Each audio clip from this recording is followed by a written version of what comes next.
Assalamualaikum dan salam sejahtera. Saya Luqman Muhammad. Ini ringkas 12 tengah hari. Ahli Dewan Undangan Negeri Adun Tupong Fazruddin Abdul Rahman menyokong cadangan mewujudkan Job Sarawak sebagai platform pencarian kerja dalam talian khusus mengiklankan jawatan kosong di Sarawak. Platform Job Sarawak itu akan memainkan peranan yang sama seperti platform yang telah lama wujud iaitu Jobs Malaysia. Bagaimanapun, kata Fazruddin, apa yang membezakan Jobs Sarawak dengan Jobs Malaysia adalah di mana pencari kerja di negeri itu tidak perlu melalui proses pencarian peluang pekerjaan di seluruh negara. This can narrow down the opportunities available in Sarawak, focusing to Sarawakian rather than the Sarawakian applicants going through the job opportunities throughout Malaysia. Furthermore, this will also assist to ensure that the requirement for companies residing in Sarawak to advertise their vacancy in Job Sarawak first before opening it up to non-Sarawakian or non-Malaysian. Beliau berkata demikian ketika membahaskan rang Undang-Undang Perbekalan 2021 dan usul untuk merujuk resolusi anggaran pembangunan bagi perbelanjaan 2021 pada persidangan Dewan Undangan Negeri Dun Sarawak pada Rabu. Fazruddin turut mencadangkan jawatan kuasa khas dibentuk untuk mengkaji dan melihat secara serius gejala judi dalam talian dan menggubal undang-undang yang lebih ketat bagi mengatasi masalah berkenaan. Jadi saya menyeru agar satu jawatan kuasa khas dibentuk untuk mengkaji dan melihat secara serius masalah ini dan menggubal undang-undang yang lebih ketat lagi bagi mengatasi masalah ini. Ianya merupakan masalah yang begitu serius sekali dan memerlukan tindakan dan perhatian yang lebih tegas daripada kerajaan. Bekas Naib Presiden Parti Tindakan Demokratik DAP Sarawak, Wong King Wei, menyelar tindakan DAP dan Parti Sarawak Bersatu PSB yang didakwanya cuba mengelirukan rakyat Sarawak. Ia susulan tindakan pemimpin pembangkang itu yang membantah usaha kerajaan negeri untuk meminda definisi penduduk negeri dengan alasan ia membuka pintu kepada orang luar untuk menjadi ahli Dewan Undangan Negeri Dun Sarawak. Tegas Adun Pandongan itu, tindakan kerajaan negeri untuk meminda definisi dalam artikel 16 Perlembagaan Sarawak itu tidak sama sekali dibuat dengan tujuan berkenaan. Bahkan beliau yakin pindaan itu jelas mengutamakan keluhuran DUN dengan mengekalkan keahlian hanya untuk rakyat Sarawak sahaja tanpa sebarang kelonggaran. Ujar Wong, pindaan tersebut adalah semata-mata untuk mentakrifkan definisi berkenaan agar keistimewaan rakyat Sarawak dapat diperjuangkan dengan lebih jelas.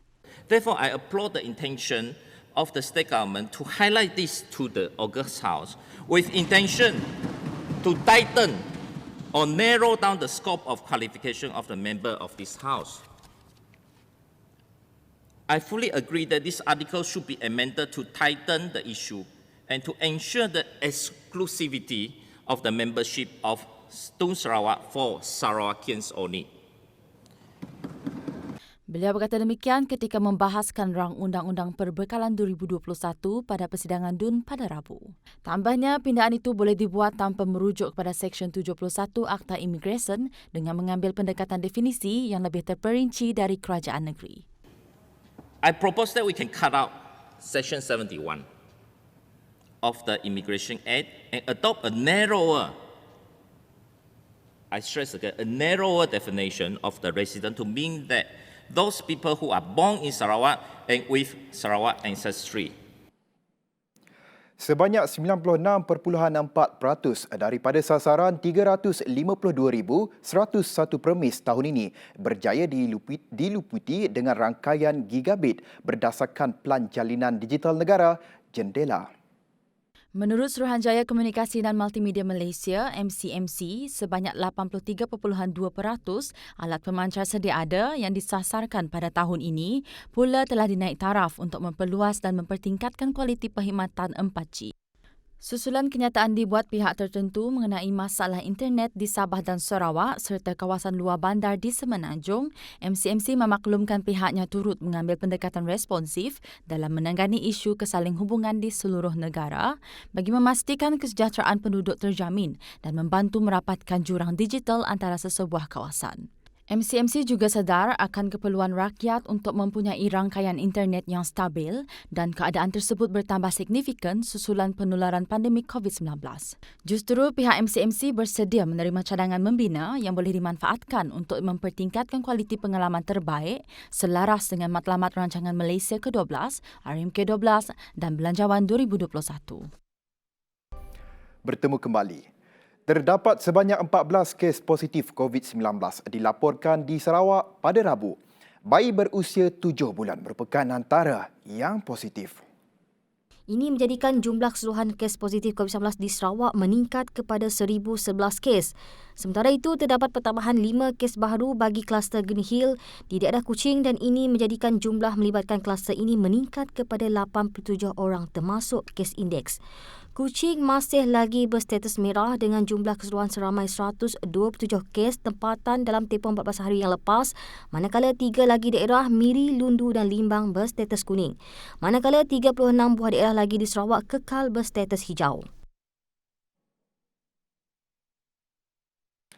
Tidak timbul isu takut mati dalam melaksanakan tugas bagi memutuskan rantaian jangkitan COVID-19 di Malaysia.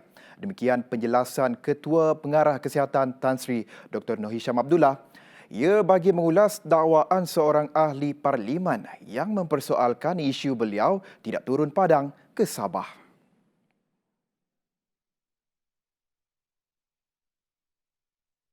Katanya Kementerian Kesihatan Malaysia KKM mempunyai perancangan khusus untuk Sabah dan beliau sendiri ke Sabah pada akhir Ogos lalu bagi melihat pengurusan dan kesiapsiagaan KKM terutamanya bagi pilihan raya negeri PRN Sabah. Di Kementerian Kesihatan kita telah pun membuat perancangan yang khusus untuk negeri Sabah dan saya sendiri telah pun turun ke Padang iaitu pada pengakhiran bulan Ogos dan melihat kepada pengurusan iaitu kesiapsiagaan kita untuk kita melihat kepada pilihan raya negeri Sabah dan juga saya telah arahkan timbalan saya Datuk Dr. Chong Chi Kiong untuk turun bersama iaitu minggu lepas dan Tan Sri Jamilah pun telah pun turun bersama iaitu 2 minggu lepas untuk melihat kepada tindakan-tindakan kita iaitu pengurusan COVID-19 dan isu-isu yang timbul di negeri Sabah. Apa yang penting tambahnya adalah niat untuk melaksanakan tugas dan yang lebih penting lagi adalah usaha untuk memutuskan rantaian COVID-19. Menteri Kanan Kluster Keselamatan Datuk Seri Ismail Sabri Yaakob mengisahkan bahawa Majlis Keselamatan Negara MKN kekal dengan keputusan penangguhan kejohanan Piala Malaysia 2020 atas faktor kesihatan dan keselamatan rakyat.